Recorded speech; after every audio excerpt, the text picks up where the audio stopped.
पहले से शेड्यूल्ड था कि आज जो है सज़ा सुनाया जाएगा और सज़ा सीबीआई की विशेष अदालत ने जो है वो सुनाया है।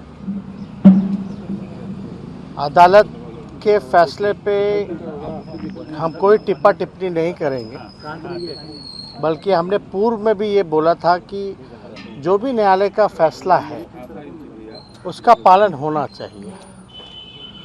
और लालू जी लगातार शुरुआत के दौर से ही जो भी अदालत का निर्णय रहा है वो आदेश को उन्होंने माना है। अब बात रही लालू जी की सज़ा को लेकर के, तो इसको लेकर के हमने पहले भी कहा कि ये विशेष अदालत है, सीबीआई की अदालत है और ये this is not the last judgement, ये कोई अंतिम फैसला नहीं है। इसके ऊपर जो जुडिशल स्ट्रक्चर जो होता है, हाई कोर्ट होता है, सुप्रीम कोर्ट होता है। हम लोग लगातार इस बात को हम लोगों ने हाई कोर्ट में भी चैलेंज किया है और मुझे पूर्ण विश्वास है कि निचली अदालत का जो फैसला है हाई कोर्ट में बदल जाएगा। लालू जी के पक्ष में ये फैसला आएगा। अब 5वें मामले में सज़ा सुनाई गई है। सब में किसी में कुछ 3 साल, किसी में 5 साल, किसी में 7 साल, ये हम लोगों ने देखा है।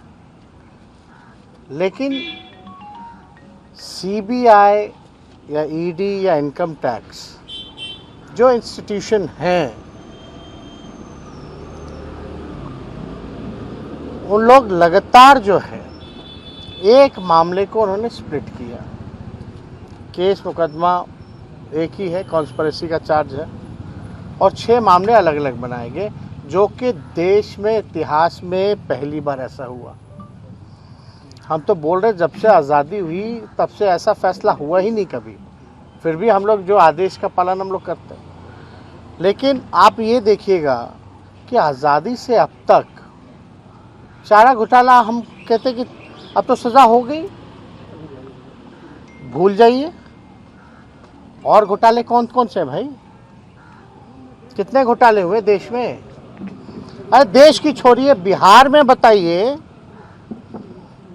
कि उसके बाद से कोई घोटाला ही नहीं हुआ क्या? लगभग 80 घोटाले हो गए। Where is CBI? कहाँ है सीबीआई? कहाँ है ईडी और कहाँ है इनकम टैक्स और इंटरपोल? एनआईए कहाँ है?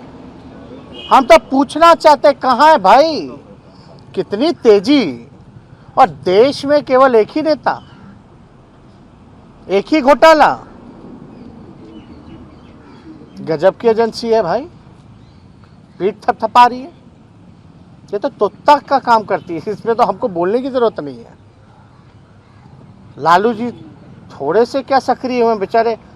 आप सब लोग जान रहे हैं कि तबीयत उनकी खराब थी, है भी।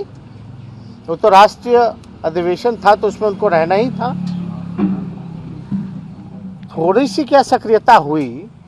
अब तो 24 का ज़्यादा दिन चुनाव का बचा है नहीं ना, तैयारी तो अभी से शुरू है। यूपी चुनाव के बाद लोकसभा की तैयारी हो जाएगी, तो थोड़ी सी सक्रियता आती है। और सीबीआई जो है विजय माल्या जी को भूल जाती है, नीरव मोदी जी को भूल जाती है, ललित मोदी जी को भूल जाती है, मेहुल चौकसी भाई को भूल जाती है। कुछ दिन पहले 23,000 करोड़ रुपए लेकर के भागे, उनको भूल गई। अरे ये देश से कैसे बाहर चले गए? हमको हनीमून पे जाना था, मेरे लिए लुकआउट नोटिस था। हमको कोर्ट से लुकआउट नोटिस हटवा करके बाहर जाना पड़ा। हमने कौन सा अपराध किया था जो हम पे भी लुकआउट नोटिस था? हम तो कहना चाहते हैं भाई, इन लोगों के लिए नीरव मोदी, मेहुल चौकसी, विजय माल्या, नीरव मोदी, क्या इन लोगों के लिए लुकआउट नोटिस नहीं था क्या? क्यों नहीं था? कितने बड़े बड़े घोटाले हुए बिहार में। सृजन घोटाला, उसका रिकवरी कौन करवाएगा? वो भी तो कोषागार से गया, वो भी तो ट्रेजरी का मामला था। बिहार के कितने जिलों में हुआ सृजन घोटाला? मुख्यमंत्री के जानकारी हेतु क्यों नहीं मुख्यमंत्री पर कार्रवाई की गई? बल्कि चारा घोटाला में तो लालू जी ने ही आदेश दिया जांच का। जिसने जांच का आदेश दिया, जिसने जांच करवाया, उसी को तुम जेल भेज दिए। कोई बात नहीं, लालू जी जाते जाते बोले ना झुके हैं ना झुकेंगे, हमेशा सांप्रदायिक शक्तियों से लड़ते रहेंगे। उसकी सजा मिली है और देख रहा कोई एक बार थोड़ी ना, बार बार सजा मिलती जा रही है।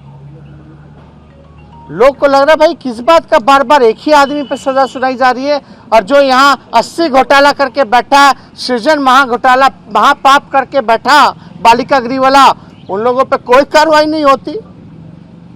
तो भाई हम मेरे अगर ट्विटर पे जाइएगा तो पहला ही टैग्ड है एक ट्वीट, थोड़ा पढ़ लीजिएगा।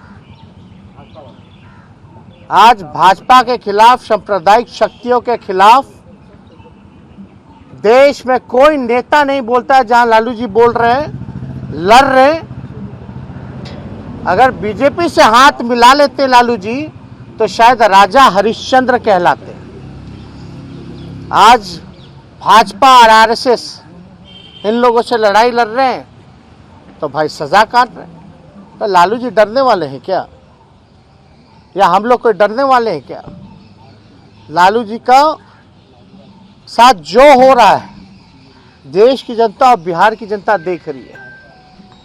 लालू जी के साथ जो हो रहा है वो यूपी में भी, यूपी की जनता जो है बीजेपी पर वार करने का काम करेगी, वोट का चोट देने का काम करेगी।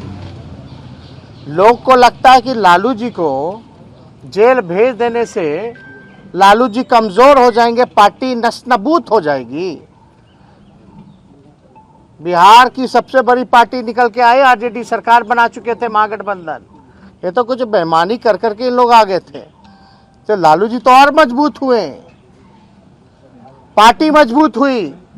और लालू जी का एक एक सिपाही आने वाले समय में बीजेपी और आरएसएस को बिहार की धरती से और नीतीश कुमार जी जैसे बेईमान नेता को खत्म करके, खत्म मतलब पॉलिटिकली खत्म करके ही सांस लेकर के जो है वो काम करेगा। ये चुनौती है जो देश के लिए, जिन लोग बर्बाद कर रहे हैं, जो देश के युवाओं को बर्बाद कर रहे हैं, देश के संपत्तियों को बेचा जा रहा है। तो सीबीआई, ईडी, इनकम टैक्स नहीं है। रेल बेच दिया, सेल बेच दिया, एयर इंडिया बेच दिया, LIC बेच दिया, इंडियन ऑयल, भारत पेट्रोलियम सब बेच दिया, लेकिन चार्जशीट हम लोगों पर। किस शर्त पे बेचा, क्या बेचा? और खरीदार 2-4 ही लोग पूरे देश भर में देश के संपत्तियों को खरीद रहे हैं। ये है क्या न्याय? कहां है जांच एजेंसियां? हम तो चुनौती देते हैं, थोड़ा जांच करके बताएं। अरे सीबीआई प्रकोष्ठ है भाई भाजपा का, लेकिन जिस दिशा में ये जांच एजेंसियां काम कर रही हैं, ये आने वाले समय में देश के लिए खतरा है। इसलिए हम कह रहे हैं कि कोई पॉलिटिकल पार्टी का प्रकोष्ठ होकर के अगर कोई काम करेगा, ये इंस्टीट्यूशन सदैव रहेगी।